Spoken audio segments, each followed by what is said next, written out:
Okay, let's unpack this. We've got a recent high-stakes meeting, a shifting battlefield in Ukraine, and this looming sense of a geopolitical shift. It's quite a picture. Today, we're diving into that encounter between former U.S. President Donald Trump and Russian President Vladimir Putin in Alaska. It's been all over the headlines, obviously. We'll be digging into what really happened, pulling insights from analysis by a brigadier general, also a professor of military operational sciences, someone with real expertise. We want to understand the implications, for Ukraine, but also the bigger strategic picture. Exactly. And for you listening, this isn't just about repeating the news. Our mission here is really to connect the dots. What are the hidden agendas? How does one meeting like this one in Alaska actually shed light on where international relations and conflict might be heading? Because what's so fascinating, I think, is how these different layers of strategy are all playing out at the same time, often kind of under the radar. Okay, so Alaska. The meeting itself, their first face-to-face since, 2019? And Putin's arrival, described as a cacophony. That's quite a word. We hear he sort of waved his ear dismissively at a question. An irritating question. Yeah. That was the description. Right. And then steps into the beast, the president's armored car. It sounds like for Putin, this was really played up as a kind of triumphal procession. Trump even called him Vladimir. What's the takeaway on how he saw it? Well, the insight we get is pretty clear. European media, they were very focused on Ukraine, understandably. But for the Americans, and definitely for Putin, this meeting had a much broader strategic purpose. Putin got a lot out of just being received with all the honors. Someone described him as like beaming with happiness inside the meeting. Really? Beaming? Yeah, because that's the recognition he craves from America. He sees the U.S. and says so as the most important country in the world. So this wasn't just about Ukraine for him. Not at all. It was about his standing, his place on the world stage. And interestingly, at the end, he invited Trump to Moscow. That invitation speaks volumes. And the logistics. 3.5 hours together, 2.5 in actual conversation. But you mentioned something telling. A large lunch was planned but then skipped. That's right, skipped. And who was supposed to be there? The Minister of Trade, among others. That points towards American commercial interests being on the table too, doesn't it? Absolutely. It indicates trade. Economic factors were definitely part of the American calculation. And it also highlights, I think, Trump's view of himself as this fast deal maker. You remember he boasted before, I'll fix the conflict in 1 day or maybe 100 days. Yeah, those claims were out there. But negotiating with Putin, well, it's clearly not that simple. Those boasts didn't match the reality. It fits with what he said publicly, too, like to Fox News, remember. He said something like, now it's really up to President Zelensky and the European nations, they have to get involved a little bit.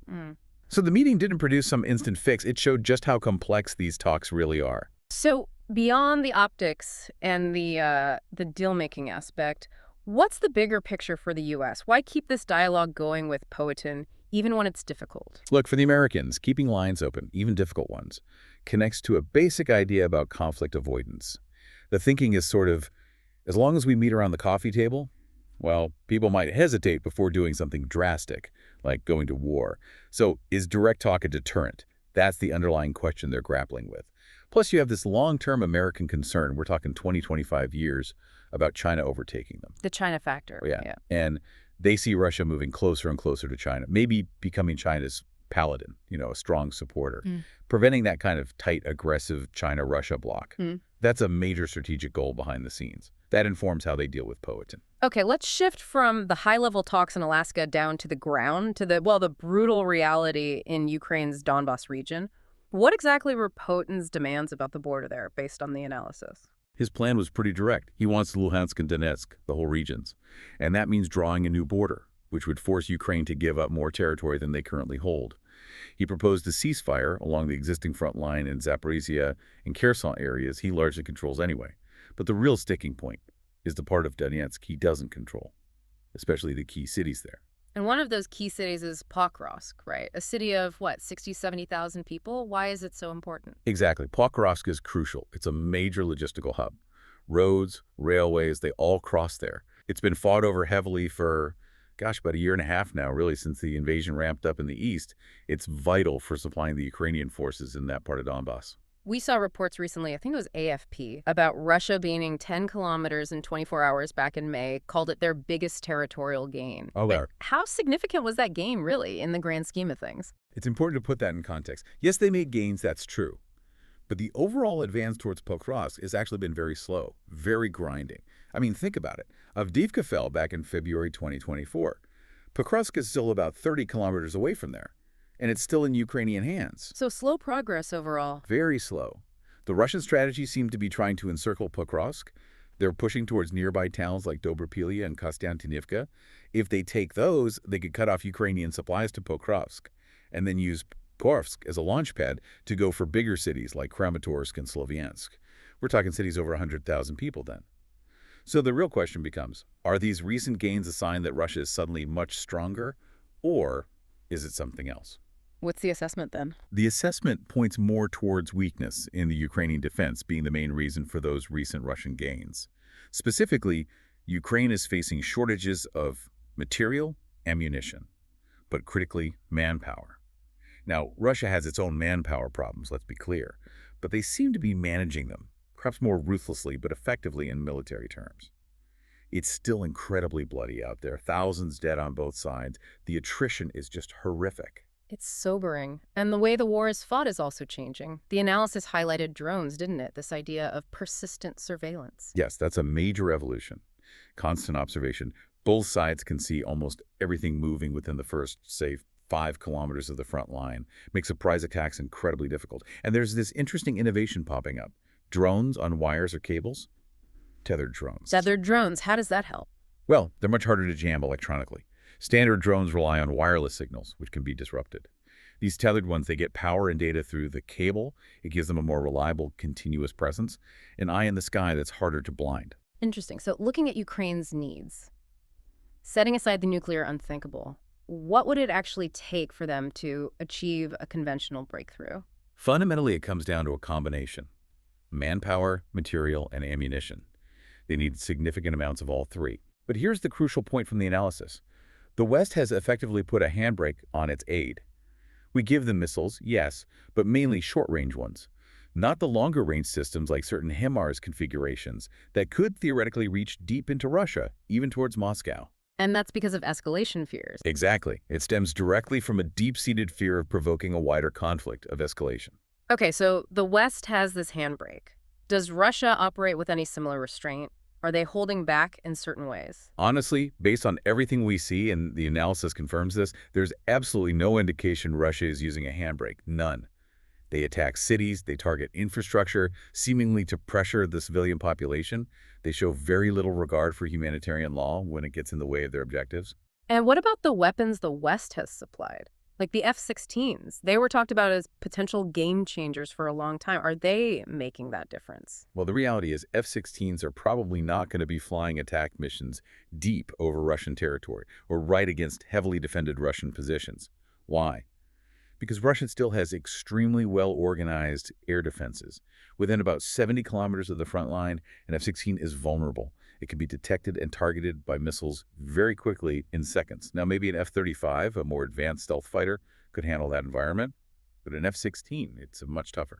So it's a bit of a paradox. We send advanced weapons, but they can't always be used to their full potential. It highlights that exact paradox.